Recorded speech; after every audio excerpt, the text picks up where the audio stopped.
खुलुमबाय गोजोन फुंबिलिनि बयनिसिमबो गाहाम हामलायनाय जासिहरनाय जाबाय। आसा खालामो नोंथांमोनहा गासै मोजाङै दं। बे समाव आं नोंथांमोननि सिगाङाव फुंबिलिनि मोननैसो खौरां लाना फैलायबाय। अन्नानै भिडिअखौ स्किप खालामाजासे जोबजासिम नायलांदो। दिनैनि फुंबिलिनि मोननैसो खौरांफोरा जाबाय। गिबि रादाबाव दं। NITनि फरायसाया ड्राग्स बिजनेस खालामनानै पुलिसजों हमजादों। मिथिनो मोननाय बादिब्ला बे फरायसाया आगुनि सिलचर NITनि फरायसामोन, नाथाय बेखौ थांनाय बृहस्पतिबारखालि ड्राग्स फालांगि खालामनायनि दायाव पुलिसआ हमदों होनना मिथिनो मोननाय जादों। बे सुबुंनिफ्राय पुलिस हान्जाया 60 ग्राम हेर'इन ड्राग्स मोनदों होनना मिथिनो मोननाय जादों आरो बे ड्राग्सफोरखौ फाननाय समावनो पुलिस हान्जाया हमनो हादों होनना मिथिनो मोननाय जादों। नैथि रादाबाव दं। 100था मोसौ जाबोला मोसायाबो थैयो। थिग बिब्दिनो रायजोफोरनिफ्राय गोबाव सम रां थगायनानै जाग्रा 3 सुबुंफोरखौ मैया गुवाहाटीनि बायांगर अदालबाख्रानिफ्राय पुलिसआ हमनो हादों होनना मिथिनो मोननाय जादों। मिथिनो मोननाय बादिब्ला बे 3नि गेजेराव सासे समायना सिख्लाबो दंफायोमोन होनना मिथिनो मोनदों।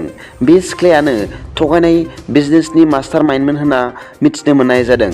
बे समायना सिख्लानि मुंखौ निकिता तिवारी होनना मिथिनो मोननाय जादों आरो सानै थगायसुला सुबुंफोरनि मुंफोरखौ फारि ज्योतिषमन लहकर आरो राजेश मन्थल होनना मिथिनो मोननाय जादों।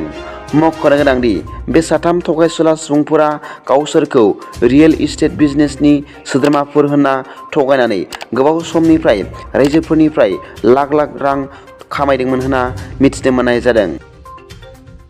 थामथि रादाबाव दं। गोबां आयेन बेरेखा हेर'इन ड्राग्स हमदों। मिथिनो मोननाय बादिब्ला मैया कामरुप पुलिसनि गोख्रों सिग्रोमनायनि गेजेरजों रङियानिफ्राय कामरुप फारसे फैबाय थानाय गंसे साखा खबब्रै गारिनिफ्राय सिग्रोमनायनि गेजेरजों 67 पेकेटआव सोनानै लाबोनाय 903 ग्राम हेर'इन ड्राग्स हमनो मोनदों होनना मिथिनो मोननाय जादों। पुलिसआ फोरमायनाय बादिब्ला बे फालांगियाव लोब्बा गोनां सासे सुबुंखौ हमनो मोनदों होनना मिथिनो मोननाय जादों। ब्रैथि रादाबाव दं। मैया शुक्रबारखालि आसामनि गिबि मन्त्रि मानाव गेदेर डक्टर हिमन्त बिश्व शर्मा बिथाङा DC, SP आरो माखासे गोजौ थाखोनि सरखारि सामलायगिरि बिथांमोनजों उन्दै बैसोनि हाबा आरो बेखौ दबथायनायनि राहा बेनि सायाव गोथौ आरो गुवारै सावरायलायदों होनना मिथिनो मोननाय जादों। बे सावरायलायनाय बायदिब्ला आसामाव उन्दै बैसोनि हाबाखौ आबुङै लाथिख' खालामनाय जागोन होनना मिथिनो मोननाय जादों आरो गामिफोराव उन्दै बैसोआव हाबा जानाय नखर दंनाय गैयैखौबो मिथिहोनो बेबस्था लानाय जागोन होनना डक्टर हिमन्त बिश्व शर्मा बिथाङा खौरांगिरिफोरनि सिगाङाव फोरमायनानै होदों। खौरांगिरिफोरनि हाइ स्क'राव उन्दै बैसोनि हाबा जानाय फिसायफोरखौ हमनायनि सायाव हिमन्त बिश्व शर्मानि बेरेखायै सावरायनायनि सोमोन्दै सोंथियाव डक्टर हिमन्त बिश्व शर्मा बिथाङा फिननाय होनानै बुंदों दि बिथांमोनहा कर्टनि नेम बायदियै सावरायगोन, नाथाय बेयाव सिन्था खालामनांगौनि जेबो गोनांथि गैया होनना बिथाङा रोखायै फोरमायदों होनना मिथिनो मोननाय जादों।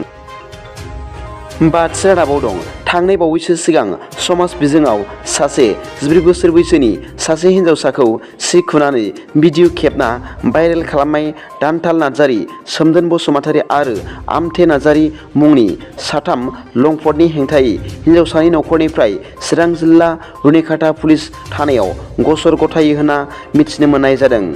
गसर गथायनायनि उनाव पुलिस बिफाननिफ्राय बैसोर 3 लंपटफोरखौ हमनो थांसेयावबो खारखोमानायनि जाउनाव हमनो हायाखै होनना मिथिनो मोननाय जादों।